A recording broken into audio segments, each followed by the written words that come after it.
Hey everybody, welcome to our third video. And in this video, we're really kind of starting to wrap up our introductory section of this course. We're about to jump into our study of our first religion, Hinduism. That's coming up real soon. But before we do that, I want to just continue helping you build a toolkit for the work ahead. And we thought about the origin of religion and different theories about the origin and purpose of religion. You did some writing about that for me. We're still discussing it.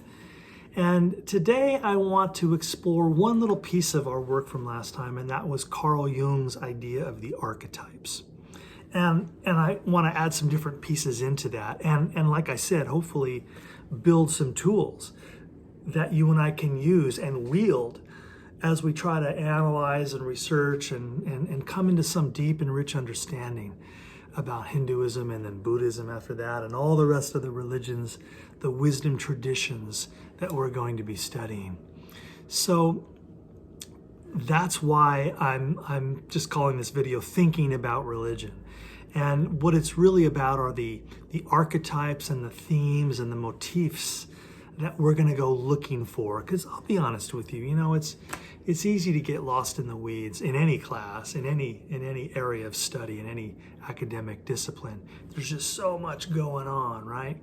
So I always look in my own work for handles, footholds that I can kind of grab a hold onto and stabilize myself. And I'm hoping that's what we'll do in this video, is give you some handles, some footholds, some things that you can jot down and remember and look for as we get into the details in the religions that we're going to soon start studying. So let's bring up, first of all, that word archetype that Carl Jung coined. Remember, an archetype is Jung's word for a universal idea that is found throughout the world's wisdom traditions. And I'm going to go through a list of archetypes here in a moment, and you'll have lots of examples. But just to define archetype again, that general notion that there are a rather small set of universal ideas that are transcultural, trans-temporal, they're everywhere and they're all the time. And so where the heck are they coming from? And Jung, again, hypothesizes that archetypes rise up from within us, from our collective unconscious. The great American philosopher and essayist Ralph Waldo Emerson in the 1830s wrote it this way. He says, "It's as if we're all fountains in a beautiful garden. I'm over here and you're over there, none of us realizing that we're all drawing water from the same well." So that's Emerson's analogy for what Jung will later call the collective unconscious. And maybe that's where archetypes come from. And that was the buttress of Jung's argument that therefore religion and mythology is really key. We need to throw ourselves into a study of it because that's where all the archetypes find expression. And as we study the religions and mythologies of the world, we get closer and closer and deeper into that well called the collective unconscious. Or maybe we just want to call it the soul. Emerson called it the oversoul. So let me just kind of check some boxes here. Let me toss out some of the classic archetypes. Some of these are ones that Jung discussed, and some of these are some other ones that I'll share with you. In no particular order, let's start with the sacred mountain. Can you give me an example of a really important sacred mountain in a religious story that comes to mind, or in the story of a civilization? And yeah, I bet you could. Right away, maybe you're thinking of Mount Sinai, where Moses in the Bible, in the Hebrew Bible, the second book of the Bible, the book of Exodus, where Moses goes up to the top of Mount Sinai, where God, in the form of a fire and smoke, God gives to Moses the 10 Commandments. So in Hebrew scripture, we certainly see, and in that part of the world in general, we certainly see this idea of the sacred mountain, that mountaintops are are intermediary zones, liminal zones, zones in between the sacred and the earthly, and where God and humanity meet. So I don't know if you've done much hiking, but when you go up to the top of a mountain, even here in San Diego, like Cowles Mountain, you know, our local peak, or Mount San Miguel down by Southwestern College, you know, when you climb these local hills or mountains and you get up on top, I mean, you see the whole city, and there's all the little human beings way down there like little ants on their little important errands. And you have this sort of cosmic perspective, don't you? And one has only to imagine that for ancient people, that exact same experience took hold, and they began to feel and know and understand mountaintops as transitional spaces. So there it is, you know, throughout the world, whether it's Mount Sinai or the Sumerians who built ziggurats, the Egyptians who built pyramids. Here in the Americas, we have the Olmec in Teotihuacan, and of course the Mayan and the Aztec. They had their pyramids here in what is now the United States, the mound builders in the plains. So all over the world, people are building mountains. You know, it just popped into my head was that great Steven Spielberg movie, Close Encounters of the Third Kind, with Richard Dreyfuss. He keeps building like mashed potato mountains in his kitchen. Never mind. Anyway, so that is one of those things you notice when you look around at the world, the sacred mountain archetype. Okay, how about circle? The image of a circle. Jung wrote about this a lot. You know, in the ancient Greek philosopher Plato said the soul is a circle. When you're up on that mountain, the horizon is a circle. When you go out to sea, the ocean is a circle. The sky is a circle. The sun is a circle. The moon is a circle. Time is circular. You know, here it is this day again, this hour again, just like it was last week or yesterday, or here it is this time of year again, just like it was a year ago. Everything moves cyclically, the seasons and so on. So that is an example of a particular visual motif or image that you see. I'm thinking of the yin and yang symbol in Taoism. We'll talk about that later. You know, the labyrinth on the floor of Chartres Cathedral, the rose window in those Gothic cathedrals, drums are circles, the Tibetan mandalas, the sand paintings that the Tibetan Buddhist monks make are circles. And then you bounce to the American Southwest, the Hopi, the Navajo. They're making those same exact sand paintings in circular form.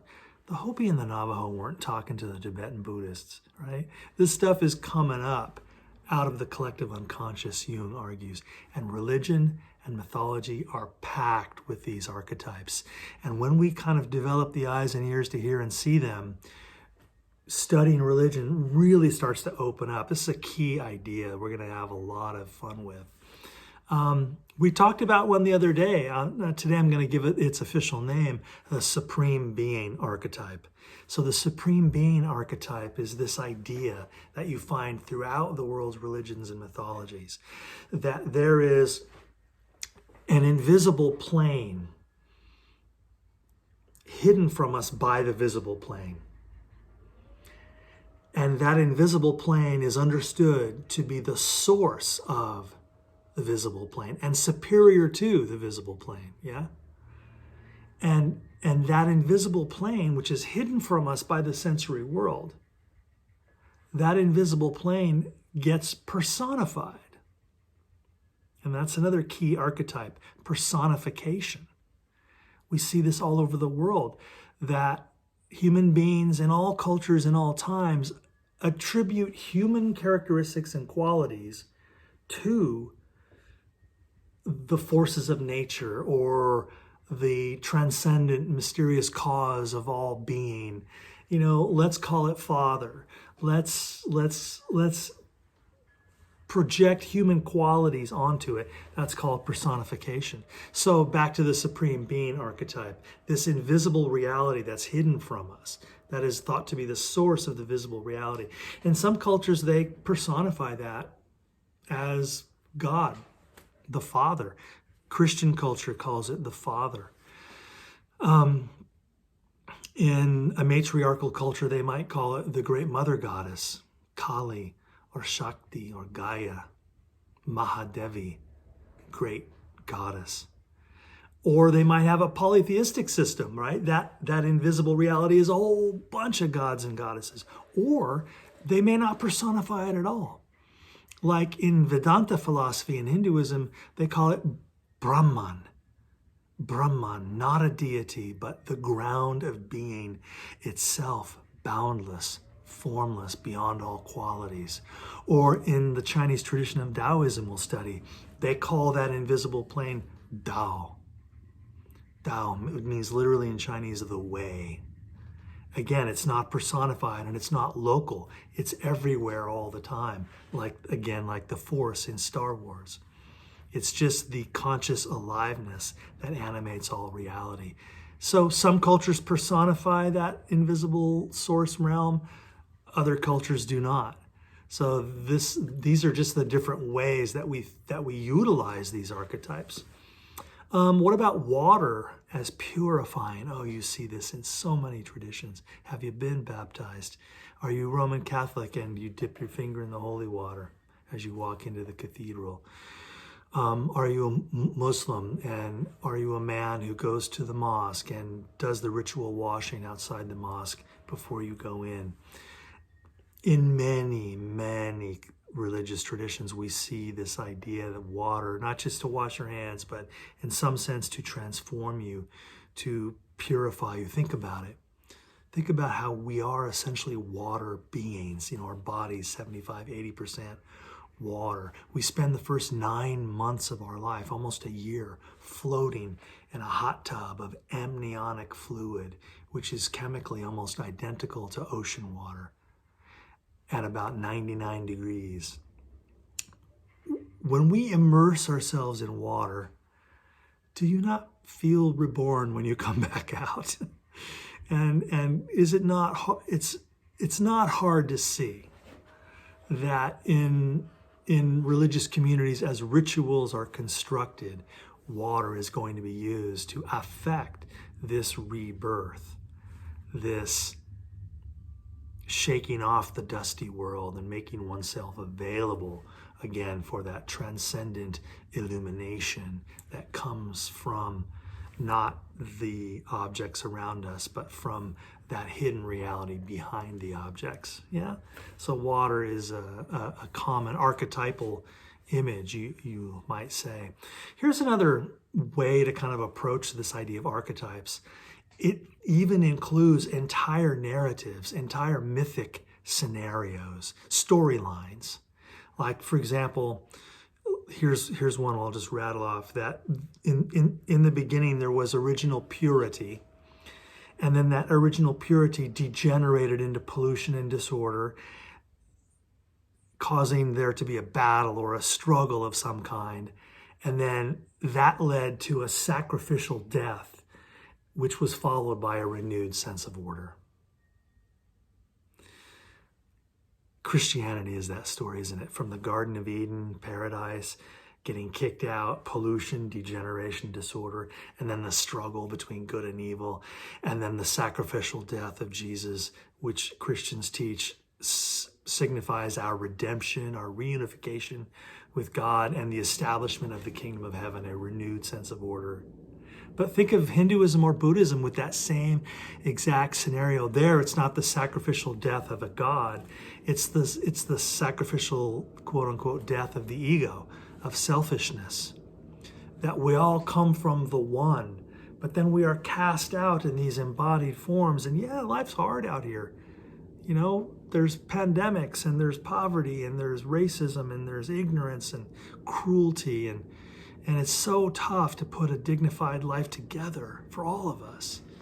And that struggle in Buddhism is a struggle of internal dynamics, craving. And when I set aside my selfish, egotistical cravings and I don't live for my own cravings, but I offer my life in service to others, and I cultivate my empathy and my compassion and my loving kindness, then I awaken and I am reunified with all being, matter, consciousness, and energy. I am illuminated. I become Buddha. So whichever specific religion you're looking at, you'll often find that same narrative. What about the hero's journey? You know, I'm also teaching world mythology, and we study the hero's journey quite a bit there. That's a great example that Joseph Campbell writes quite a bit about, of an archetypal narrative or mythic scenario. You know, the hero leaves the known world and goes out on a journey into some kind of ordeal, you know, the underworld, the abyss, where all the old rules are broken, and they have to fight monsters and powerful forces, and it seems like they're gonna die like all the time, and they go through an ordeal. And then, I'm leaving a lot of details of the hero's journey out here, but the basic plot is after they've survived the ordeals, they are transformed and their latent powers become explicit. You know, that which was hidden within them is revealed as everything that is artificial about them is stripped away by the ordeals of the hero's journey, and they return triumphant back home, bringing with them the boon, the prize, the medicine, the consciousness that's going to participate in healing the world. So the hero's journey is an archetypal narrative you'll see everywhere. Just a couple more here. What about the idea of sacrifice? You know, if you've ever been to church or mosque or synagogue or any kind of religious community, they always pass the hat, right? They always ask you for a little money, because it costs money to run a big building and pay the staff and everything, right? Keep the air conditioning going. So in the Hebrew Bible, you know, God asked the Hebrew shepherds to sacrifice animals. I want you to kill this animal and lay it on the fire for me. And Genesis tells us that God loved the soothing aroma. You know, he loved barbecue, I guess. God was no vegan in the Hebrew Bible, nor were the Hebrews. But the idea of a herdsman taking a perfectly good animal and killing it for the God, like, what a waste, right? What good could come from that? What good could come from just destroying food and property like that? But look at the underlying dynamic of what sacrifice is really all about. It's about transformation through renunciation.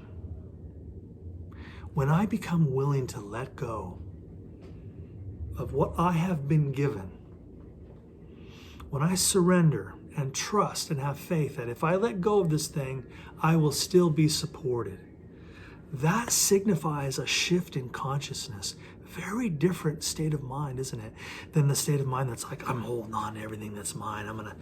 You can't have it. In fact, I'm gonna keep accumulating and hoarding more.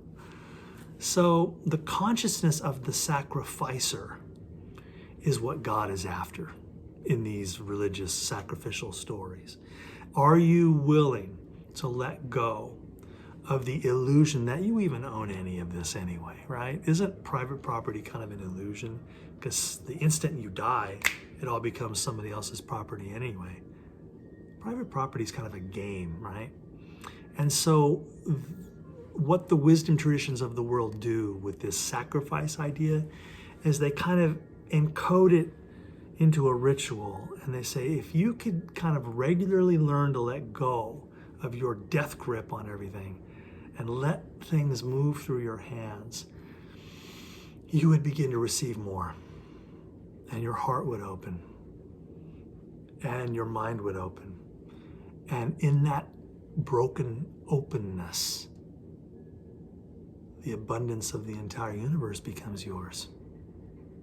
So it's letting go of that kind of grasping. I think that's an interesting archetype that we see all over the world, sacrifice. Finally, and this is a big one, right? The dying God motif. The dying God motif. Again, in the study of world mythology and religion, you see dozens and dozens and dozens examples of this same plot point, where the God takes human form only to be killed in some sacrificial way. And that sacrificial death ends up breaking open some abundance for the people. It helps them. It brings the crop of corn in a lot of Native American stories.